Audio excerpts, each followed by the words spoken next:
Ouça agora o devocional Reformado Vida Nova. Quero convidá-los a abrir a palavra de Deus, Mateus capítulo 9. Nós faremos a leitura do versículo 35 ao 38. Façamos a leitura da palavra do Senhor. E percorria Jesus todas as cidades e povoados, ensinando nas sinagogas, pregando o evangelho do reino e curando toda sorte de doenças e enfermidades. Vendo ele as multidões, compadeceu-se delas, porque estavam aflitas e exaustas, como ovelhas que não têm pastor. E então se dirigiu aos seus discípulos: a seara, na verdade, é grande, mas os trabalhadores são poucos. Rogai, pois, ao Senhor da seara que mande trabalhadores para a sua seara. Até aqui a leitura da palavra do Senhor. Irmãos, existe um livro chamado Em Seus Passos, o que faria Jesus? Provavelmente você já ouviu falar sobre este livro, Em Seus Passos, o que faria Jesus. Ele foi publicado no ano de 1896 e desde então ele tem sido reimpresso muitas vezes. E esse livro ele é muito difundido em nosso meio. E o autor neste livro, ele fala sobre como devemos seguir os passos de Jesus. E o autor, ele se utiliza de várias histórias. Não são histórias reais que ele usa nesse livro, mas ele conta histórias nesse livro para falar sobre e mostrando diversas situações de como nós devemos seguir os passos de Jesus. Mas, irmãos, este livro, ele pode gerar uma dubiedade. Este livro, Em Seus Passos, o que faria Jesus, ele pode gerar um entendimento subjetivo daquilo o que de fato Jesus faria. Porque se nós pararmos para pensar na pergunta que o autor faz, em seus passos o que faria Jesus? E aí, talvez o que você acha que Jesus faria não seria a mesma forma que eu acho que Jesus faria. Talvez o meu entendimento sobre o que Jesus faria em dado momento seria diferente do seu.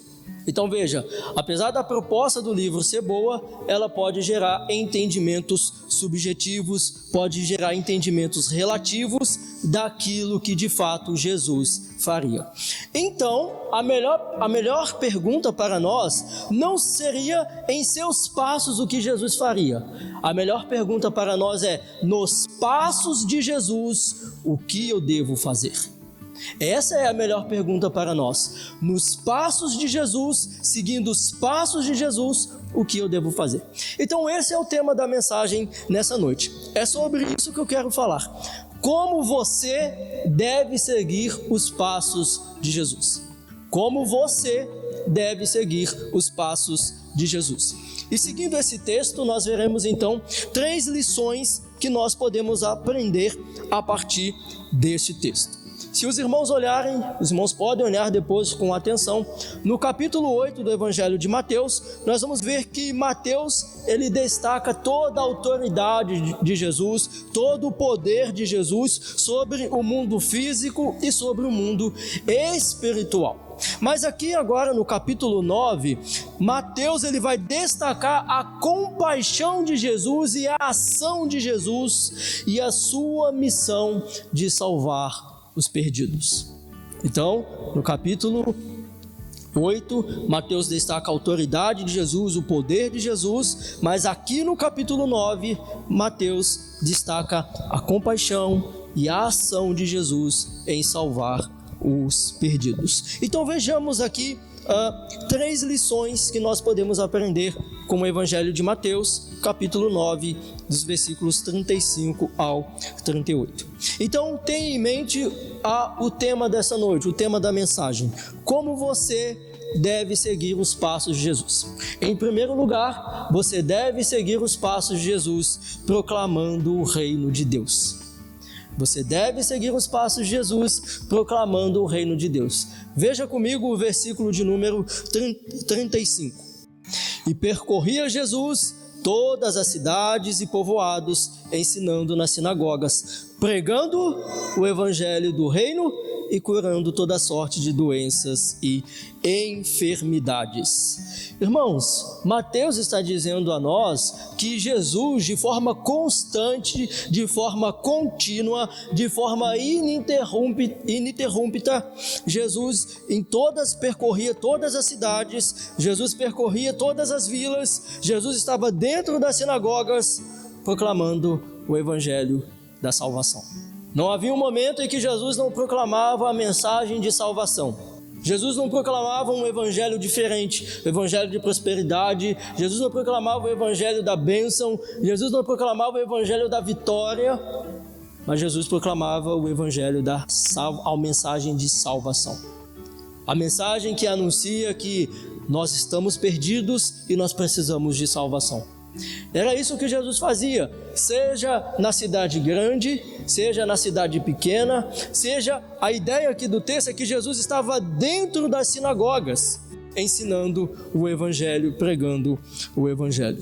E quando nós, de fato, olhamos para a história, seguindo os passos de Jesus, foi isso mesmo que os discípulos fizeram.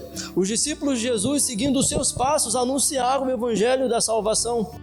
Se nós olharmos um pouco mais à frente para a história, nós vamos ver que foi exatamente isso que os reformadores fizeram. Proclamavam o evangelho da salvação, retornaram a esse evangelho da salvação. E muitos homens do passado, mesmo através de perseguição, através de tortura, nos montes, nos vales, em cavernas, proclamaram o evangelho da salvação. Portanto, irmãos, seguindo o passo de Jesus, é isso que nós devemos fazer, seja na escola, seja no trabalho, seja em casa, seja entre os vizinhos, seja na cidade grande, em São Paulo, seja no interior, seja dentro da igreja, nós precisamos pregar o evangelho da salvação. Nós não podemos pregar outra mensagem, nós não podemos adaptar a mensagem do evangelho, nós precisamos pregar o evangelho da salvação.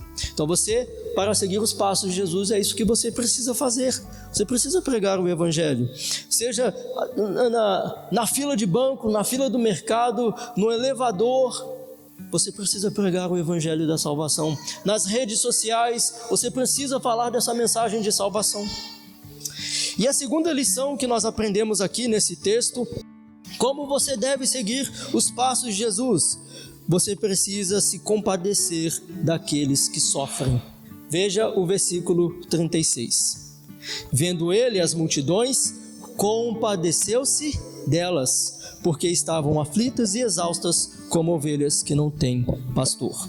Então, como você deve seguir os passos de Jesus? Compadecendo daqueles que sofrem, tendo compaixão daqueles que sofrem, daqueles que são aflitos. Então veja que Mateus está dizendo para nós que quando Jesus ele olha para as multidões, Jesus ele sentiu profunda misericórdia. Quando ele olhou para aquela multidão aflita, no seu íntimo, Jesus ele sentiu profunda misericórdia. E veja, irmãos, que aqui não é simplesmente porque elas estavam doentes, não é porque elas precisavam de curas, não é porque essa multidão precisava de um milagre, mas é porque era uma multidão exausta, desgastada, exausta e dispersas como ovelhas que não têm pastor. E quando nós olhamos para a multidão ao nosso redor, é exatamente isso que nós observamos. Uma multidão exausta, uma multidão aflita, uma multidão que não tem pastor. Nós não podemos, obviamente, nós precisamos se compadecer daqueles que têm alguma doença, nós oramos, nós intercedemos, nós os visitamos nas suas enfermidades, mas aqui o Jesus não se compadece delas simplesmente porque elas precisavam de curas, mas porque eram ovelhas dispersas como que não tem pastor. E Jesus ele se compadece dessa forma. Uma vez, quando eu tinha por volta dos meus 11 e 12 anos, eu andava de bicicleta. E teve um dado momento que a bicicleta ela passou por cima de uma lombada. E nesse momento, quando eu passei por cima da lombada, o guidão da bicicleta virou e eu caí por cima, eu caí com a barriga em cima do guidão da bicicleta. Irmãos, eu senti uma dor aqui na boca do estômago muito forte. Eu fiquei uns 30 segundos ali sem respirar, porque tão forte foi o impacto. E quando Mateus ele fala que vendo Jesus compadeceu-se delas, a ideia do texto é exatamente essa, que Jesus no seu íntimo, no seu interior, ele sentiu muita dor por causa dessa multidão aflita e exausta que não tem o pastor, por causa dessa multidão que precisava de um direcionamento, que precisava de ouvir a mensagem do Evangelho. Então veja, irmãos, para nós seguirmos os passos de Jesus, para você seguir os passos de Jesus, você precisa se compadecer daqueles que sofrem. Hoje nós vemos as pessoas tendo compaixão de animais, da tartaruga, mas muitas vezes nós de fato não nos compadecemos daqueles que realmente precisam. Nós vemos que pessoas ao assistirem novelas, dorama, choram, se compadecem, mas quando nós olhamos para a multidão que realmente são aflitas e exaustas, nós não nos compadecemos. E nós nos compadecemos dessa multidão, levando a mensagem do Evangelho, levando a mensagem de salvação. Então a primeira verdade que nós aprendemos aqui, para você seguir os passos de Jesus, você precisa anunciar a mensagem de salvação, você precisa pregar o Evangelho. Em segundo lugar, nós vimos aqui, se nós quisermos seguir os passos de Jesus, nós precisamos compadecer daqueles que sofrem. Em terceiro e último lugar, para seguir os passos de Jesus, você precisa orar, você precisa clamar pelos trabalhadores do reino de Deus. Isso nós aprendemos a partir dos versículos 37 e 38. Veja o que o texto nos diz. E então se dirigiu a seus discípulos. A seara, na verdade, é grande, mas os trabalhadores são poucos. Rogai, pois, ao Senhor da seara que mande trabalhadores para a sua seara. Então veja que Jesus ele reconhece que Mateus está dizendo que Jesus reconhece que de fato o trabalho é muito grande, a seara de fato é muito grande, mas poucos são os trabalhadores. Dê uma olhada para o seu banco, dê uma olhada para trás e veja quantas pessoas nós temos aqui. E a seara de fato é grande, a multidão de fato, existe uma multidão de fato, mas veja o número de trabalhadores, são poucos. E é isso que Jesus nos mostra aqui. Nós precisamos rogar. Jesus, quando ele se dirige a seus discípulos dizendo que, no versículo 38, rogai, nós precisamos interceder ao Senhor da seara, porque a seara não é nossa, a seara é de Deus, a seara pertence ao Senhor. E como servos do Senhor, seguindo os passos de Jesus, nós precisamos rogar para que Deus envie trabalhadores. Nós precisamos rogar ao Senhor para que Ele envie de fato trabalhadores. O pastor e reformador de Genebra, João Calvino, ele diz o seguinte, abre aspas, como nenhum homem se tornará por si mesmo um ministro sincero e fiel do Evangelho, e como ninguém desempenha de maneira adequada o ofício de mestre, a não ser aqueles que o Senhor levanta e dota com os dons do seu Espírito, sempre que observarmos uma escassez de pastores, devemos elevar nossos olhos a Ele para que providencie o remédio. Fecha aspas. Então veja que Calvino, seguindo esse texto, ele mostra que de fato a obra não é nossa. Eu não posso simplesmente me levantar como um pastor, você não pode se levantar, mas é Deus quem te levanta, é Deus quem te dá os dons, é Deus quem te capacita. E nós, como seus servos, devemos rogar, devemos orar, pedindo para que Ele levante trabalhadores em nosso meio. Devemos rogar para que Ele envie trabalhadores. Portanto, irmãos, ao seguir os passos de Jesus, você é chamado a clamar e interceder pelos trabalhadores do reino. Eu quero concluir esta mensagem Como nós vimos aqui inicialmente em seus passos o que faria Jesus, nós não podemos simplesmente imaginar ou cogitar o que Jesus faria ou não faria de acordo com os meus passos. O que nós devemos fazer então é olhar para as Escrituras sagradas. O que nós devemos fazer é olhar para a Bíblia e ver o que Jesus nos ensina, o que Ele de fato nos instrui, aquilo que nós devemos fazer. E nesse sentido, em nosso testemunho diário, Jesus é o modelo perfeito para imitar ao testemunhar aos outros. Ele é o varão perfeito, ele é a estatura, ele é a expressão exata do ser de Deus. E por isso nós devemos olhar para aquilo que Jesus fez, se nós quisermos seguir os seus passos. Proclame o reino de Deus onde quer que você esteja. Tenha compaixão daqueles que sofrem e que estão sem direção. E ore e interceda para que Deus envie trabalhadores. Ore ao Senhor, interceda ao Senhor em suas orações, para que Ele envie os seus trabalhadores. Portanto, trabalhe como se tudo dependesse de você, mas ore como se tudo dependesse de Deus. Que Deus abençoe a vida dos irmãos. Busquemos a Deus mais uma vez com uma oração.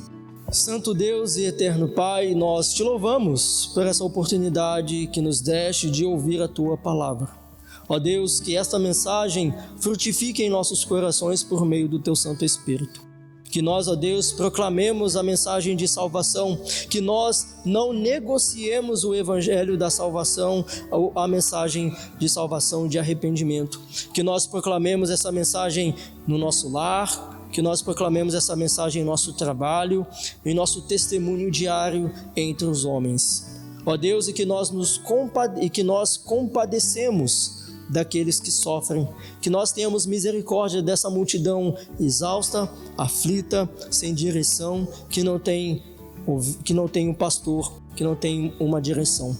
Ó Deus, e que nós, em nossas orações, oremos, clamemos ao Senhor, para que o Senhor levante trabalhadores qualificados e capacitados em nosso meio, para, Deus, trabalhar na sua obra, na sua seara. Assim nós oramos, ó Deus, em nome de nosso amado Senhor e Salvador Jesus. Amém. Você ouviu o Devocional Reformado Vida Nova.